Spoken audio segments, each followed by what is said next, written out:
سننے والے کو میرا آداب و سلام۔ وقت خاموشی سے گزرتا گیا۔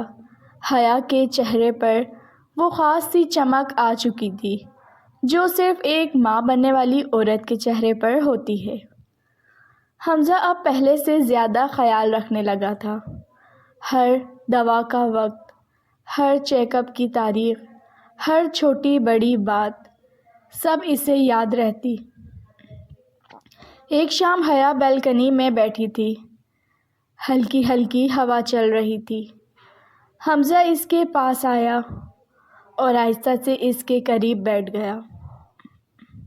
کیا سوچ رہی ہو؟ اس نے نرمی سے پوچھا۔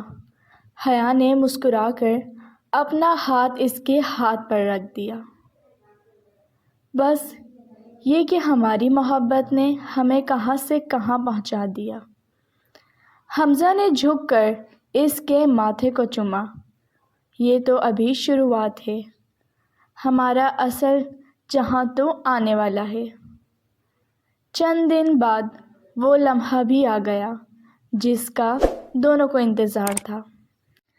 اسپتال کی سفید دیواروں کے درمیان حمزہ کی بے چینی صاف نظر آ رہی تھی۔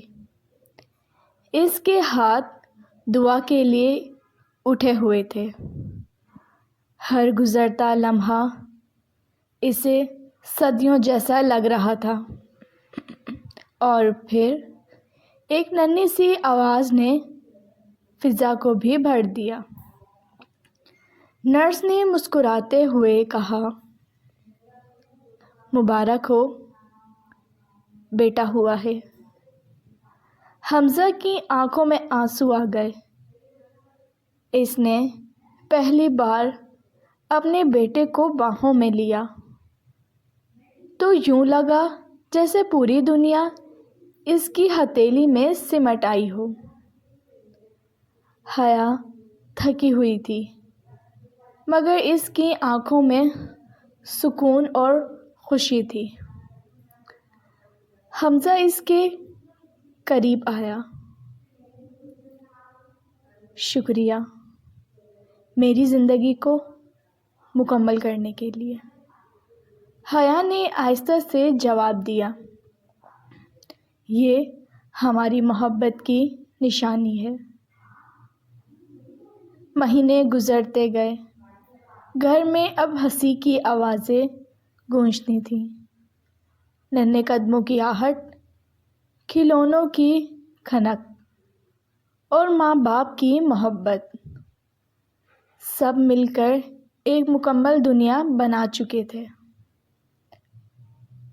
ایک رات حمزہ نے اپنے بیٹے کو گود میں لیے کہا، میں وعدہ کرتا ہوں کہ تمہیں وہ سب دوں گا جو مجھے نہیں ملا۔ حیا دروازے سے یہ منظر دیکھ رہی تھی۔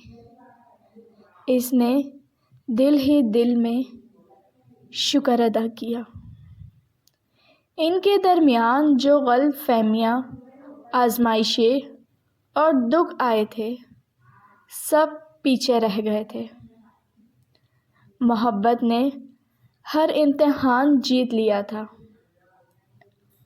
حیا نے حمزے کے کندھے پر سر رکھ دیا۔ ہم نے واقعی عشق کا امتحان پاس کر لیا۔ حمزہ نے مسکرا کر جواب دیا، کیونکہ ہمارا عشق سچا تھا۔ اور یوں ہم دونوں ایک ہو گئے۔ ان کی کہانی مکمل ہوئی مگر محبت کا سفر کبھی ختم نہیں ہوتا۔ اگر آپ کو یہ کہانی پسند آئی ہو تو پلیز ناول نائٹ کو سبسکرائب کیجیے، کمنٹس کرنا نہ بھولیں۔ رکھیے اپنا بہت زیادہ خیال۔ کل ملوں گی نئی کہانی کے ساتھ۔ اجازت دیجیے۔ اللہ حافظ۔